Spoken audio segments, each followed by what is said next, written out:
Jewelry is a 300 billion market with a massive online conversation gap.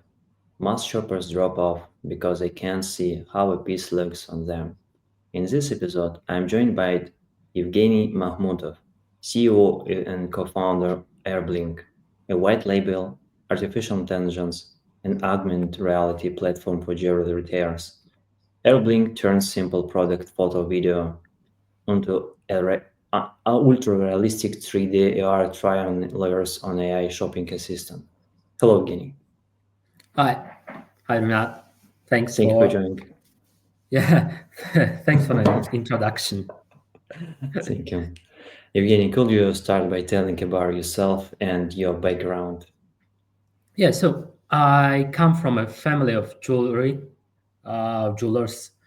with about 30 years of retail experience in this business. At our peak, we operated more than 25 stores across 3 countries. Today, I personally manage 5 stores in Italy, Hong Kong, and Central Asia. And Arbling is my second SaaS venture, software as a service venture. The first one was for car washes. It was like almost 13 years ago. So it's going to Arbling. We began with 3D in AR tech and quickly launched adoption explodes when the entry point is effortless. So we built a chat first experience on top of a modular AI plus AR stack. Okay. Yeah, I guess. And what sparked the decision to build your own startups? So the decision was actually, as a domain expert, as a guy who came from this industry, I saw a big pain point for all the retailers, traditional brick and mortar or online retailers. So there is a big problem that jewelry has one of the lowest conversion rates among all other verticals. It's super low. It's less than 2%. It's like 1.7 something. We're talking about online conversion. And the product return is one of the highest, is around like 60%. So because and we conducted many research, market research. I talked myself, maybe in the last 4 years, I was talking to more than 2,000 clients myself personally. And the problem is that was mostly about product returns. And you lose, as a retailer, you lose a lot of money because you pay for the shipment then to get back the product, because customer, you cannot like put it all on the customer. So the problem is, many customers say we cannot visualize this because on the photos everything looks good. Plus the second problem is sizing. So I was thinking of there were existing AR solutions, but they're super general. They're not jewelry specific. It was always a problem of sizing, because when you use an AR, the existing solutions were like super big ring, or super big earrings. It was a number one problem of product returns. And many stated that if they could try them on in like precise sizing, they would probably like change their opinion and would choose the right one and would be happy with their purchase. But otherwise they had to return, or if they liked a lot the ring, let's say, they just booked an appointment in the shop, or they like chose another shop, another jewelry store competitors. So for us it was like a big point, the pain point. And I also talked with many of our partners in different countries, in Europe, in Asia, and they were like all telling the same: there is a hard business to go online without perfectly built immersive experience. Okay. Let's deep dive into your startup, Arbling. Yeah. Where you So started, when you started. So we started in at the Asian stage was at the beginning of 2025.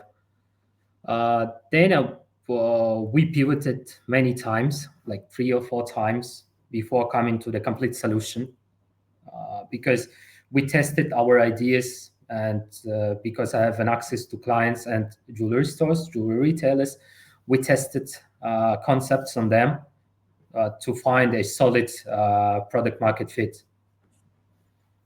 So it took us around 6-7 months to actually build something.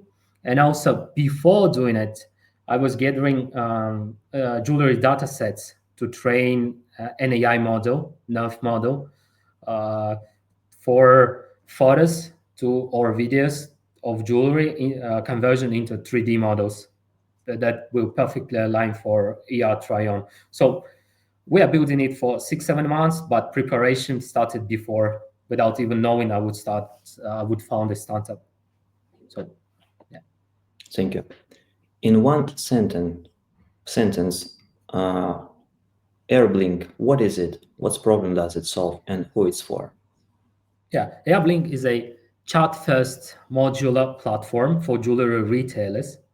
We combine an AI super chat for shoppers with plug-and-play components like photo to 3D conversion, AR try-on, interactive 3D visualization. Like you can play with a 3D model. An AR try-on widget, as I mentioned, visual search, and it's the important one. Visual search from images. It was a big, like, we received it many times. Our sales persons were like crying because of this. A lot of times clients come and they just come to the platform in Instagram, WhatsApp. They just send a photo of any jewelry piece they liked, or either found in the internet, or made a photo of their friend's jewelry piece, and telling us, do you have something similar? So we built a chat that understands it.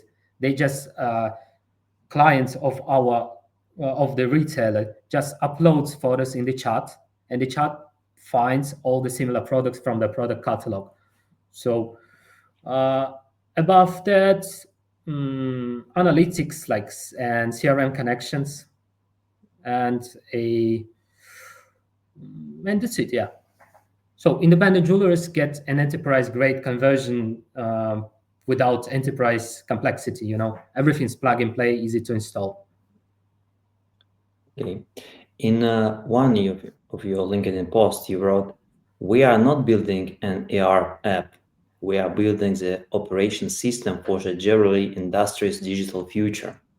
Can you Yeah. explain what do you mean by that? That's the big vision. An app itself is just a feature, right? An OS, operational system, orchestrates the whole stack, the catalog sync, the photo to 3D and AR pipeline, a super chat, configurator, analytics, like CRM or WhatsApp connectors, and site builder templates. So retailers can run their entire digital storefront on the Arbling, and chat is the interface. So the OS itself is in the system. That's what I meant. So it's a complete solution that combines all things that a jewelry retailer can ever need. At what stage are Blink today? So our core pipeline, conversion photos or videos of jewelry into 3D models, is ready. Dashboard is ready. Everything works well with our 14 pilot stores, 14 jewelry pilot store for already 1.5 months. The super chat, also we just deployed it last week, and our pilot stores are testing it. So we get a lot of feedback from them, and we just onboarded our two first paying clients, by paying customers. Two of the stores, of the pilot stores, decided to pay us upfront an annual subscription, because they don't need the full functionality. They are focused more on the pipeline. They want to digitalize their product catalog, so they use conversion from photos or videos of their jewelry pieces into interactive 3D model. Yeah. Can you walk us through a typical journey from how a retailer sets up a Blink to how a customer experience virtually try on? So a jeweler, a retailer connects his their Shopify or WooCommerce websites, or if they have a custom website, they just upload the product catalog, a CSV file in the dashboard, select key SKUs for photo to 3D and AR conversion, enables the super chat. They customize it, upload the logo, and give them a name they want. Plus, they just enable AR widget in our dashboards and this AR widget on their website. That's it. Then their clients, shoppers, upload a photo, see a similar items, upload a photo, start talking to the chart, upload a photo, see similar items, uh, choose the item they want, uh, play with the interactive 3D model. They can choose different sizes, different materials. There is an interactive pricing that will show them depending on the customization they choose. And then if they want, they try it on them, any product, and then it goes to the decision making, to the purchase. And most importantly, the retailer tracks the full funnel and assisted revenue in our analytics in the dashboard. So that's the typical path. Sounds amazing. Thank you. Uh, let's talk about business model. You work on B2B, right? Yes. And how are you thinking about monetization? Is like a monthly subscription, yearly subscription? Yes, it's monthly or preferably, of course, uh, annual subscription tires. We start from freemium, which is limited by 3D conversions and ER try-ons a month. Then we have business. We have starter, business, and enterprise tires, starting from $399 per month to an enterprise solution, which is customizable. And all it depends on based on catalog size and features they want. Plus, we have usage upsell. If, for example, you're on the cheapest subscription tire and you ran out of AR try-ons, let's say, you can always buy them more. So this is an upsell. We have a white label for chains and agencies. So we have a chat, is a lovable style chat that can build a traditional retailer a website, and our team will make it fully white label. I mean, we'll customize for the customer. Yeah. So we rely on a subscription plus some upsell on the usage. Thank you. As the jewelry market is worth $300 billion globally, but how big is the opportunity, especially for AI plus AR in the jewelry retail? Yeah. So as you mentioned, jewelry is 300 billion market, and AI plus AR in retail is compounding fast. Jewelry is perfect for AR because fit, shine, and customization drive trust. And AR touched sessions typically converts 3 or 4 times higher and reduce returns meaningfully. Our beta clients already telling us that the product returns reduced for about 40% up to now. So the opportunity, we calculated our total accessible market uh, using bottom-up strategy. So according to our calculation, total accessible market is around 140 billion US dollars, and our accessible market is around 60 billion dollars. Those are retailers mostly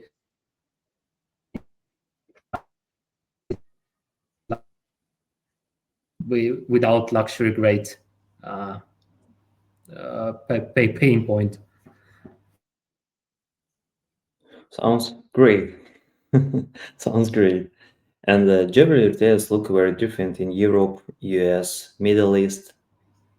Yeah. And yeah, where do you see the strongest adoption potential for Arbling?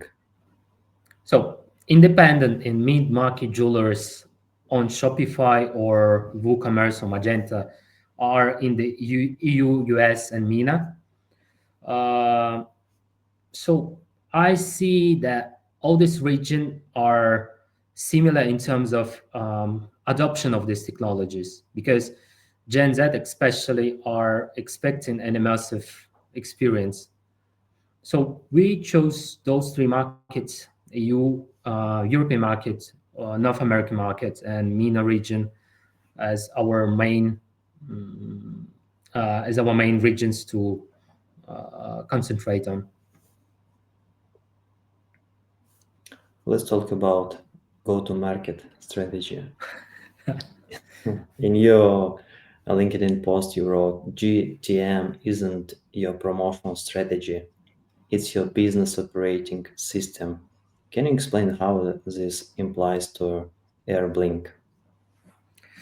So we package value into two tracks. First is a widget first superchat for stores with an existing site. Second is a full stack 3D and AI pipeline, widgets, templates for stores without mature e-commerce. You know, there are a lot of jewelry sellers only on Instagram or Facebook store, you know, without like a strong presence in e-commerce.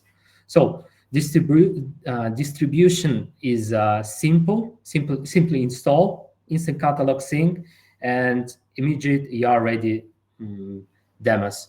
So this is our GTM. But regarding GTM, also on LinkedIn, I received a comment from one of the experts in GTM, and he stated that hit an interesting point actually, that for startups GTM is important, but not that important as pivoting and finding PMF first, because on his experience, lots of startups spent a lot of money on marketing and GTM without uh, achieving a product market fit, and they failed and they lost a lot of money. So this is actually a good advice. First, start earning money. It's important. Then scale. Then go to market. Then think about marketing. Good point. Which Yeah. segment are you focusing on first? Luxury brands, mid-market retails, and are they mainly online stores or also offline retailers looking to get online? Yeah. So as I mentioned before, we changed our strategy several times because we are trying different segments. So our ICP at the moment is a small medium jewelry retailers that already have a e-commerce because it's easier to integrate. Their level of adoption is higher. Of course, we have a solution, and we are improving a solution for brick and mortar retailers that don't have a website yet. So we will help them to enter the market, to penetrate online retail market without like big friction and without burning a lot of money. But our ICP at the moment, small medium jewelry retailers that already exist in e-commerce. Thank you. Thanks. About team, who is on the core team today in your startup? So we are two co-founders. We are friends for more than 15 years from the school time. As I mentioned before, it's our second startup. First was SaaS for car washes. So I'm the CEO, and I'm a deep domain expert. I have deep domain expertise in jewelry because I came from family of jewelers and I operated my own stores. And my co-founder, he's a CTO. He has around 13, 14 years of experience as a tech lead. And he recently, the startup he was working in before, it's in a healthcare AI startup.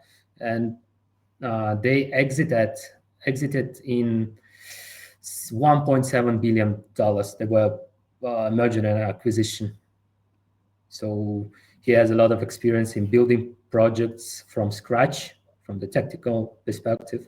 He's a good engineer, and he has a good sense of if this feature works or not. So I come with a lot of ideas, and he's just like sorting them out from the technical perspective.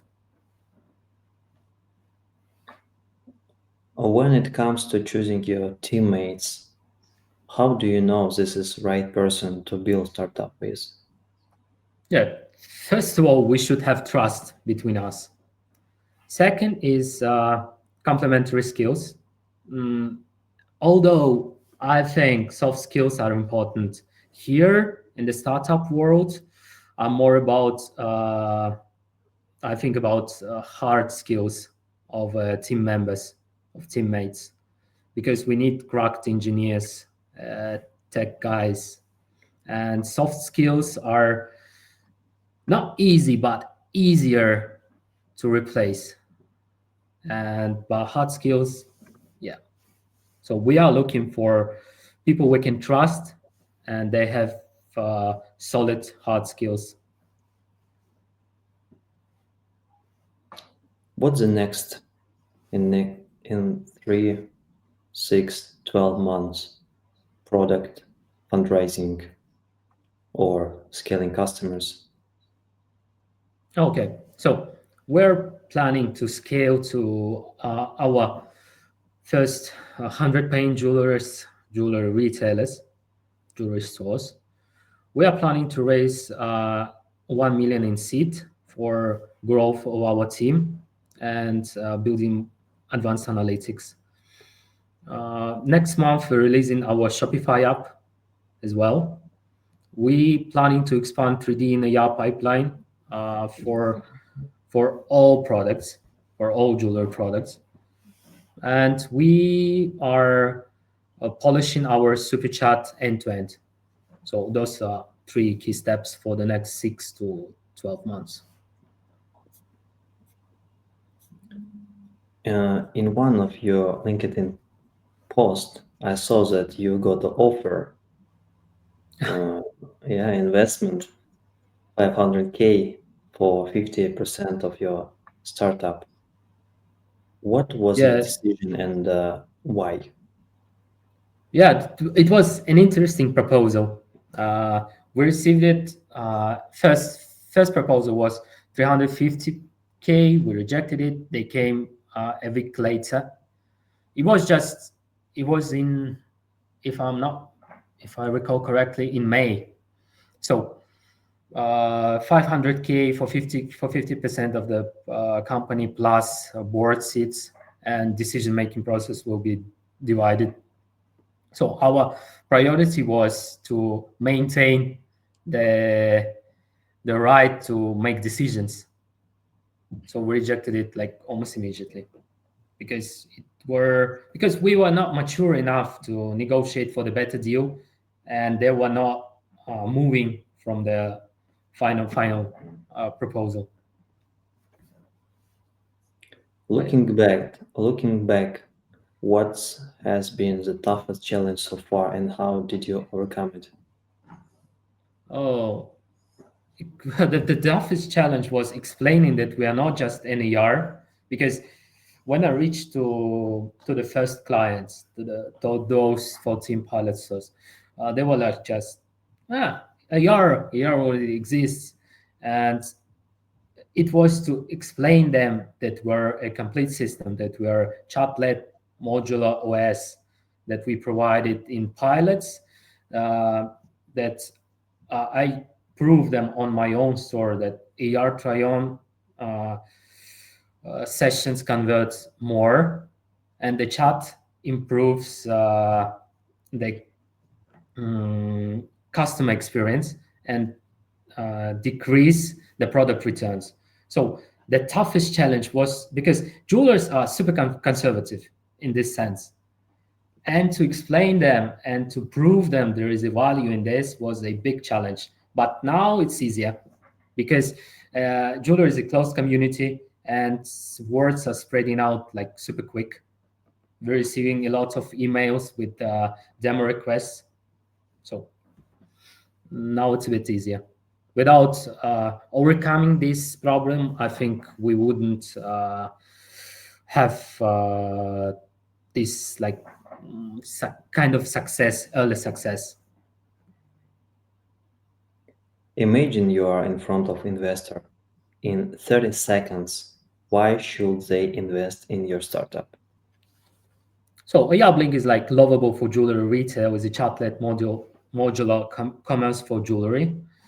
Our AI superchat turns shoppers' photos or videos into 3D and AR try-on and purchases, powered by a photo to 3D AR pipeline, configured with live pricing analytics and CRM WhatsApp connectors. In a 300 billion market, we deliver enterprise outcomes, as I mentioned before, three to four times conversion, more conversion, and 30% less product returns at SaaS pricing from just 399 a month. And we're bringing Cartier or Tiffany level tech to independence. Thank you. And final question, what's one piece of advice you give to someone starting their first startup today? Yeah, it's actually a good one. First is solve an obvious pain, ship the smallest proof fast. Like now it's a lot easier with all these AI tools in the internet. Um, let and like actually the biggest advice is try to find your PMF first and let data decide. Pivots are strengths when they follow customer signal and build not just something nice to have. Build, try to build something that is important and your customers cannot live without it. Thank you, Evgeny, for this conversation and good luck with your startup. Thanks a lot, Renat. Thanks for invitation and for this amazing conversation. Thank you.